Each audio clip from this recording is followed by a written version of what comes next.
আজকে আমি চিকেন মমতাজ তৈরি করব। এই জন্য সয়াবিন তেল একটু গরম করে নিয়েছি। এখন এটার মধ্যে আমি পেঁয়াজ কুচি দিয়ে দিচ্ছি। তেলটা একটু বেশি করে নেবেন।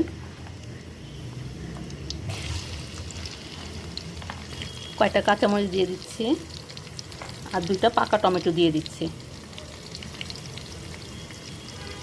অল্প একটু রসুন কুচি,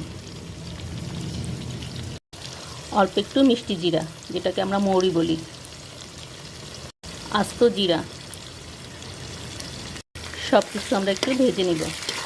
আমরা যে চিকেনটা রান্না করব, চিকেন মমতাজ, সেটার গ্রেভিটা হবে এই মশলাটা দিয়ে। অসম্ভব মজা হয় এই তরকারিটা। কয়েকটা কাজু বাদাম দিয়ে দিচ্ছি। আপনারা অন্য বাদামও দিতে পারেন, তবে কাজু বাদাম দিলে চিকেনটা বেশি মজা হয়। চিকেনটা কিন্তু খুব বেশি ভাজা লাগবে না, যেন বেরেস্তা বেরেস্তা না হয়। একটু হালকা সোনালি সোনালি হলেই আপনারা এটা নামিয়ে ফেলবেন। নামিয়ে ঠান্ডা করে তারপর ব্লেন্ড করতে হবে। পেঁয়াজটা ভাজা হয়ে গেছে। এখন আমি এটা ঠান্ডা করে তেল থেকে তুলে নিব। তারপর তেল দিয়ে আমি এটা ব্লেন্ড করব না, তেল থেকে এভাবে তুলে তারপর এটা ঠান্ডা করে ব্লেন্ড করব। চিকেন মমতাজ তৈরি করার জন্য আমি এখন তেলটা গরম করে নিচ্ছি। এই তেলে আমি মুরগিগুলো ভেজে নিব।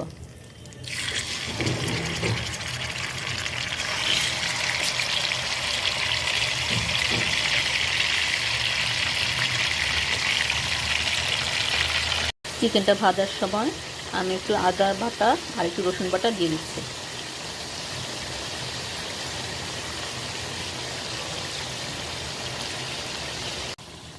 চিকেনটা ভাজার সময় আমি একটু টক দই দিয়ে দিচ্ছি।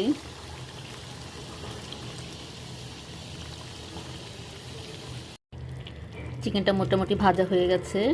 এখন আমি চিকেনগুলো তুলে নিচ্ছি।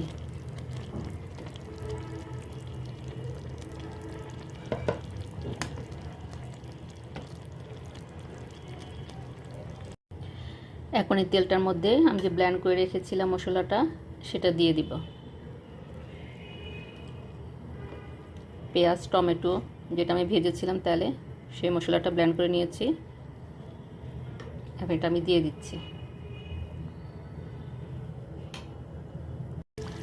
আমি এখন এই গ্রেভিটার মধ্যে মরিচের গুঁড়া, অল্প একটু হলুদের গুঁড়া আর একটু ধনিয়া গুঁড়া দিয়ে দিচ্ছি, স্বাদ মতো লবণ।